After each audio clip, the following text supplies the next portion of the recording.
All right, everyone. So, welcome back. So, at this point in time, you should have completed your market research. Now, I don't know how long you've been gone. Hopefully, it hasn't been over a year. But you've gone through the process of really gathering the data, looking at the data, and now we're going to analyze the data to put into our personas worksheet. Okay. So, let us continue. We are now prepared to craft our persona, right?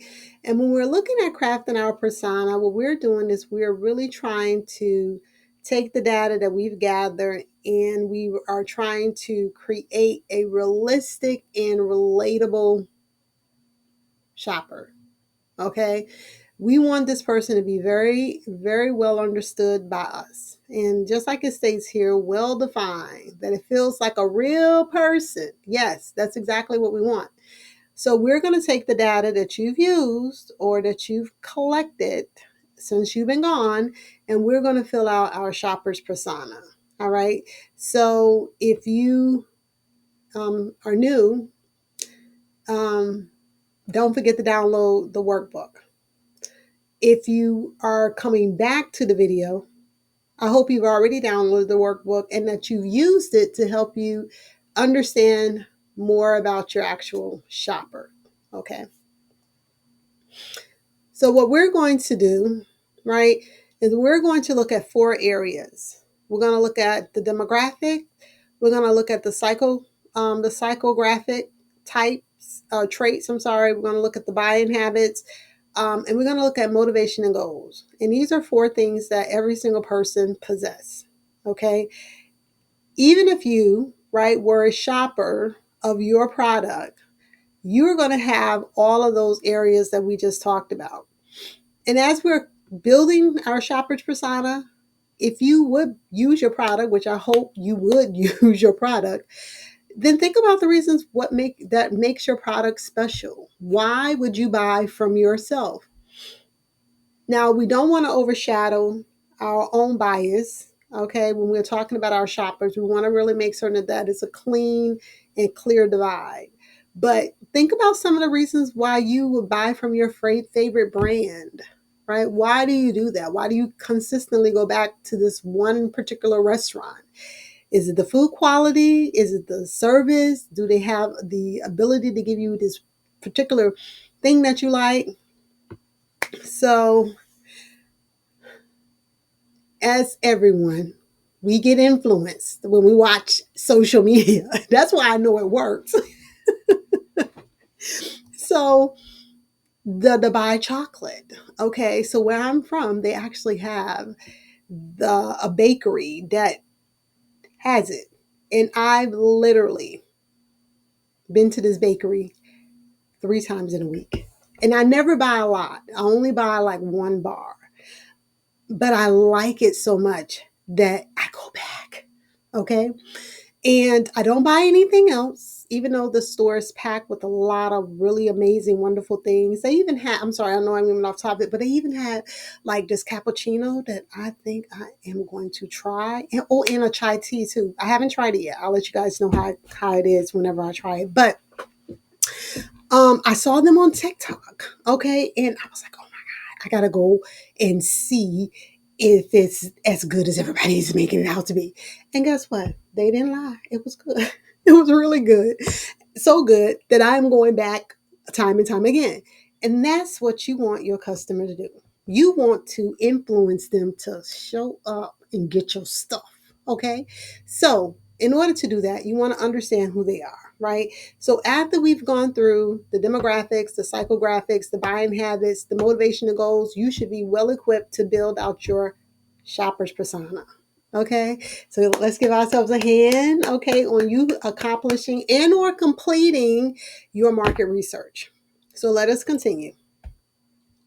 So when you download the workbook, this is the document you will see that is required for you to complete next. Okay, this is your shopper persona. Okay, here are the areas that we are going to fill in right, in this training so that you will know more about your target audience. So let us begin. The demographics, okay? This is where we're going to start. And we're going to start here because these are the basic details, okay? This is going to be things that it's just going to really make up any shopper. It's foundational. It's going to help us visualize who our person is on a very surface level, right? Anyone who comes and talk to me will probably realize that I am an African American female, okay? That's very surface, right? But they won't know that I've gone to this particular shop 3 times in a week unless they begin to peel back the layers, okay, and uncover who I really am underneath the exterior. And that's what we want to do. We want to peel back the layers of all of the things that are apparently obvious about our customer so that we can have a deeper understanding of who they are. So when we're looking at the demographics, right, we're talking about things like their age. So age is important because depending on the age, the ability to adapt to particular types of technology may be a little bit different. The way in which they communicate may be a little bit different. Um, if you are targeting a younger audience, their ability to gather information and access things on a mobile app is probably going to be a whole lot quicker than maybe a little bit older generation. Okay. So if you are teetering between a younger generation and an older generation, think about what is a good medium for them both, right? And there are several platforms that kind of do the generational crossover. So think about where they are, right? In some cases, if you are targeting an older type demographics, then traditional websites may be more ideal because they're not gonna have the patience sometime and or the technology knowledge to actually download the app, and once they download it, understand how to get in it and find the things they need. Just give me a regular old website that says click here, and that may be what they need. So you need to understand who your demographics is. Now, this isn't to say that there are not portions or populations within the older demographics that are not technically savvy. There absolutely is.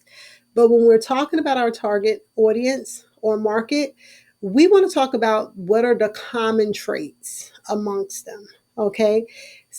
So what will happen is that you may talk to that person, like I may have mentioned in some of my other videos, but there are other people in the room. Okay. And that other people in the room will still hear the conversation and they may still engage. Okay. So you're not excluding, but you are being very intentional. Okay. The next thing that you want to think about is your gender. And gender, just like it states here, is, something that you want to consider, right? And a lot of these things may not always be true, but for the most part, you could possibly say it is traditionally, sound in terms of your judgment on it. But if you were a company that was selling skincare products, right, then you may have more users that are female. If you are a company that was selling some type of lawn type equipment, or other types of tools, then you may have more males that are customers. So you need to decide who is generally the population in terms of gender that is frequenting your business. This is why doing the market research is super important. Okay. That's why we asked you to do that before we got any farther into this particular course.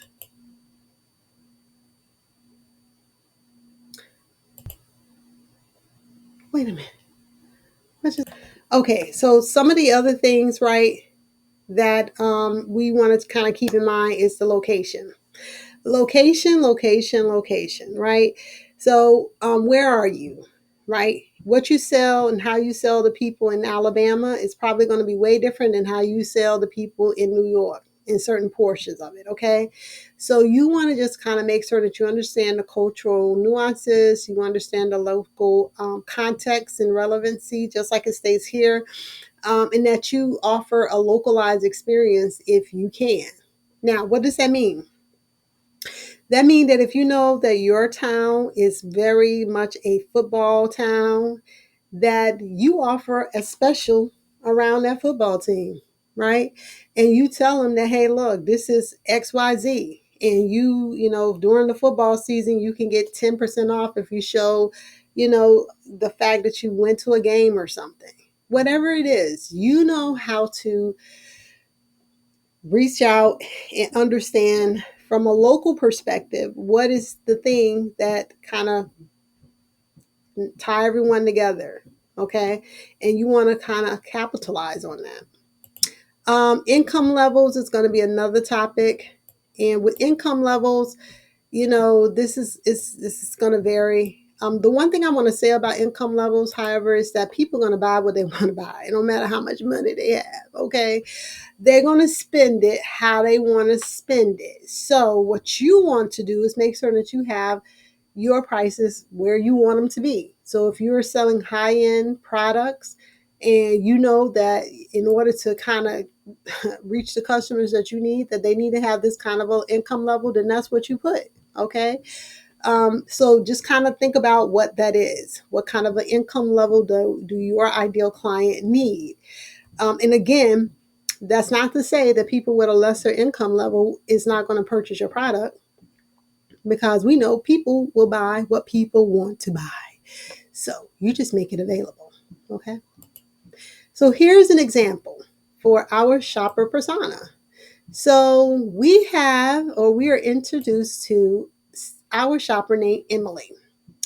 Emily is a 38-year-old marketing manager who lives in New York. Emily is married and she has two children. She does have a bachelor's degree in marketing and she earns an annual income of over $100,000. Okay. Some of her values is that she values sustainability and she endures outdoors activities. And during her free time, Emily prefers shopping online and is influenced by eco-friendly product reviews. You ever travel, and how many of y'all haven't went out there to see what kind of ratings that hotel got? Okay, all of us. So we're easily influenced. Okay, and so when we're looking at these, right, these are going to be our some of our details. So um, we set up our profile. We're going to get a little bit more narrowed down, like I just did a moment ago. But our persona or our shopper name is Emily. She's between the age of 35 and 40. She's a female, live in urban area in New York, which in northeast United States, which we have identified as New York. She makes about $100,000 a year. Okay, here we said that in our research, we found that our potential customer made between 80 to 120, right? We want them to have an educational level of at least a bachelor's degree. And in this case, Emily has a marketing degree. And then, of course, in the occupation, right, whatever that occupation is, for her, it was a marketing manager, right? But it could be something similar to this, okay? And then, of course, she's married. She have two kids. So her family size is a family of four. And as we know, she have a little bit of a diverse background, and that's okay. Okay. So we want to just kind of remember some of the demographics about Emily. Now, why is this important, right? So the reason why it's important is because we are going to use this information to help us build our marketing strategy. Okay, well, let's talk about the psychographic traits, right? And this is where we are in terms of the workbook. Okay, so when we're looking at the psychographic traits, these are going to be personality traits, right? This is going to this is how these individuals are going to be framed by influence. Okay, so if they're ambitious, right, or they have some kind of special interest, then they're going to be motivated by that particular piece of content.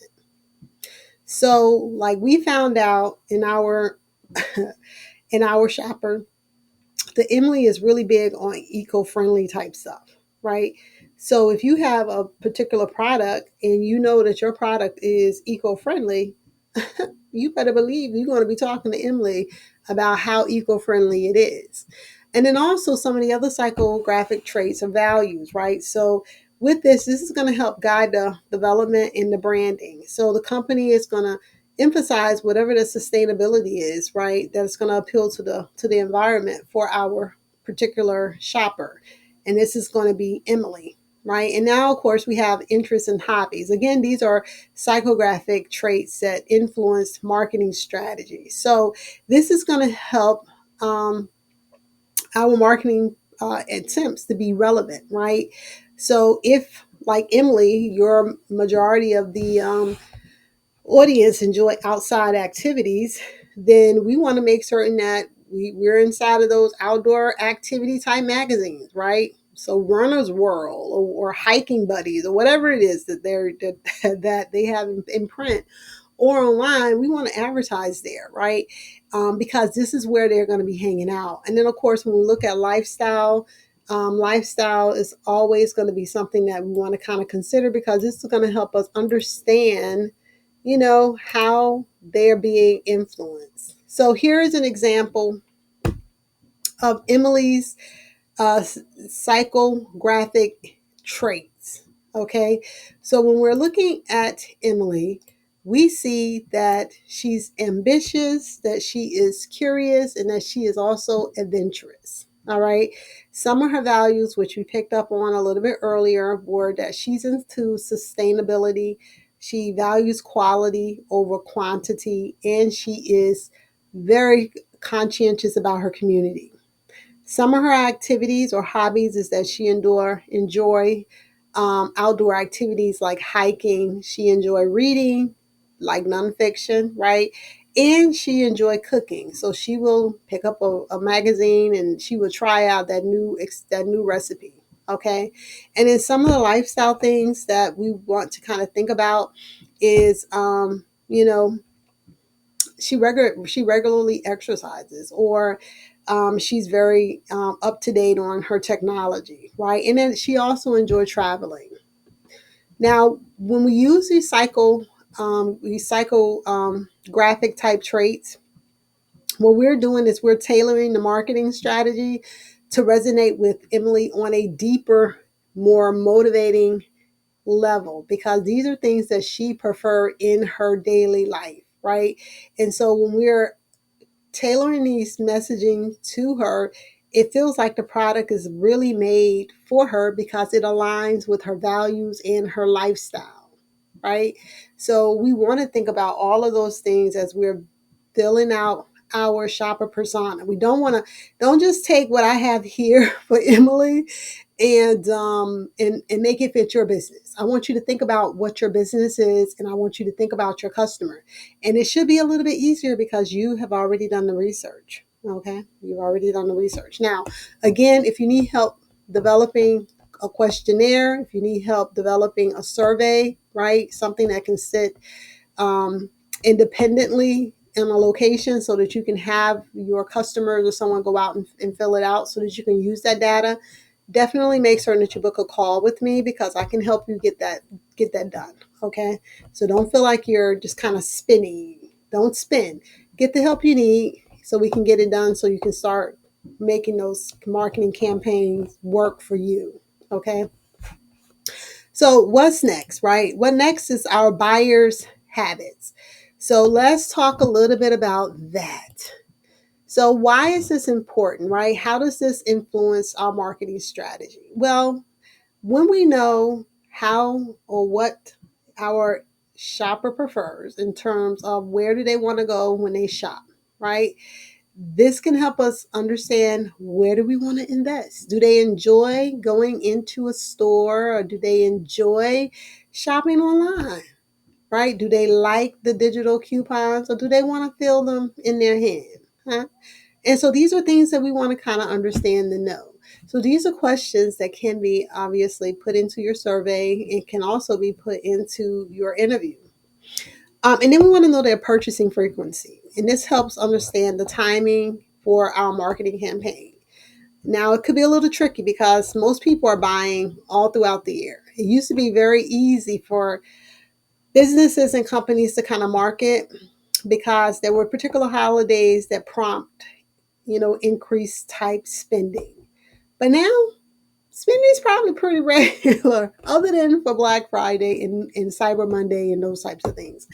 And even then, it's nowhere near like it used to be when I was growing up as a kid, and I'm probably sure as you was growing up, where those holidays were reserved for like big spending, right? There's still some spending going on with them, but not like before because we're buying stuff all the time, right? Also, this is going to help us understand how to help the shopper make decisions. Okay, so this is going to be, allowing us to give information to them so they can become well informed, right? Highlighting those discounts, making certain that we understand, what's the competition in terms of pricing for similar type services or goods. Insurance does this magnificently. It doesn't matter who you're with. You're probably going to pay about the same thing for all the insurance because now with the new price comparisons tool, you may get a few discounts here or there, but eventually it kind of equals out to the same thing. So you really want to understand your industry, your market, and what are those influences that will kind of show up with the customer. And then payment preferences. How do they want to check out? If you have a website, right? If you're into e-commerce, checkout process, it needs to be very smooth and seamless. You don't want to have a long, complicated checkout. You don't want to have them to have to put their whole name and address and all of that in there, right? As a matter of fact, that's one of the reasons why I don't like shopping a lot of times with restaurants because they want you to put all this information in and then, it's just too much. Just let me put my email address in and let me get on about my business. But those are some of the things that you want to kind of understand. Okay. What do my shopper want to see? And then you want to kind of tailor your options for those particular shoppers. All right, you guys, look, I want you to drop your questions into the comments. I promise I will answer every single question that gets dropped there, okay? Because I know this can be a very, complicated type thing. I'm making it very, short, hopefully, and hopefully I'm making it very simple. But there's a lot of stuff that goes into building out your shopper's persona, especially if you intend to use it for the purpose of building your strategy. So if you have questions, please drop them in the comments and we'll work to see if we can get them answered for you. So here's an example, right? Our girl Emily has shown back up, and some of the things that we have discovered about Emily. So we have discovered that Emily is definitely an online shopper. Okay, so she prefers e-commerce websites, and that she generally discovers her shopping websites via social media. Now, if you have not taken a look at the customer journey video that I did a couple of weeks ago, that explains the touch points, okay? And how in traditional type marketing, it used to be almost like a linear or a funnel, where now today there are several touch points, okay, that the customer could engage with your content. And so for our particular shopper, Emily is not going to your website. Emily is out here on social media and she see it pops up and she then, go over and see. The wig industry is famous for this, okay? They're very good at targeting individuals who have purchased their products previously and putting amazing discounts in front of us. Hence the wig.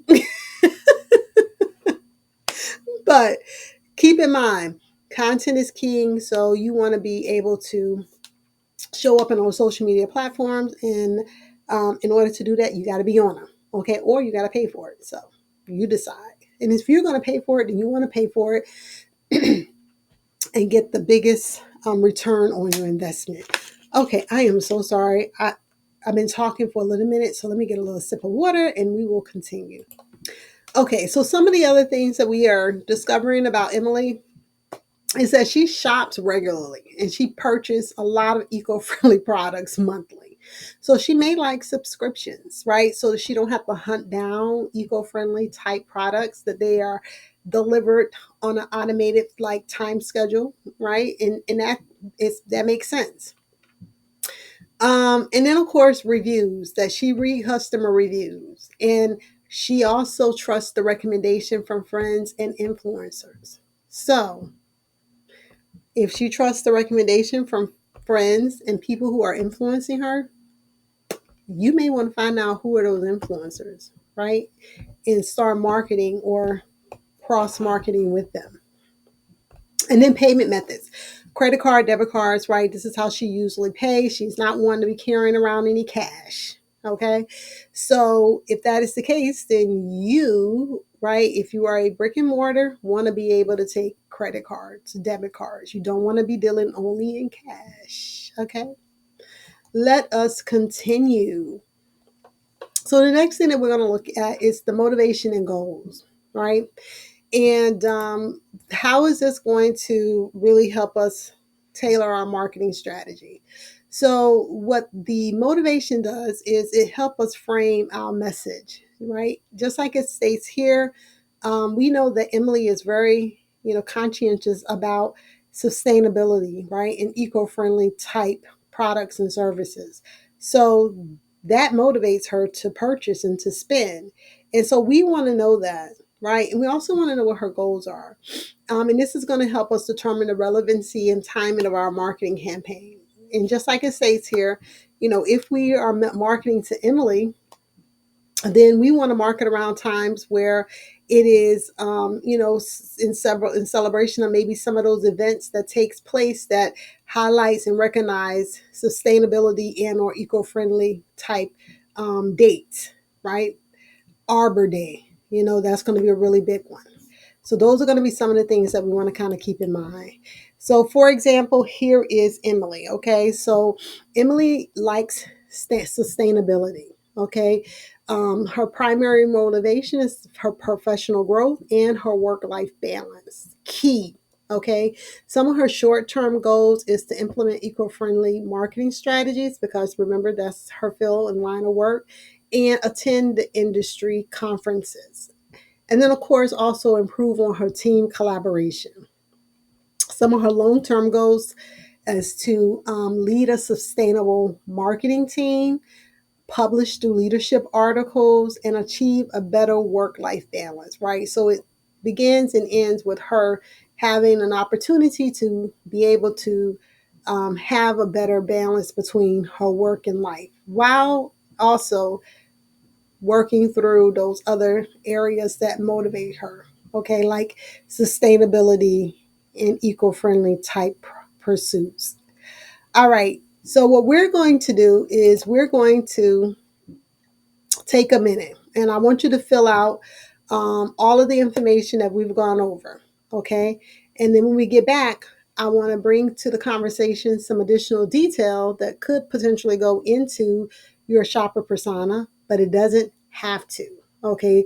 If you need this additional information in your shopper persona, it's there to simply help you get a better understanding of who that shopper is, but it's not mandatory, okay? It's just there to assist in better understanding how or what is the best strategy to market to your ideal customer.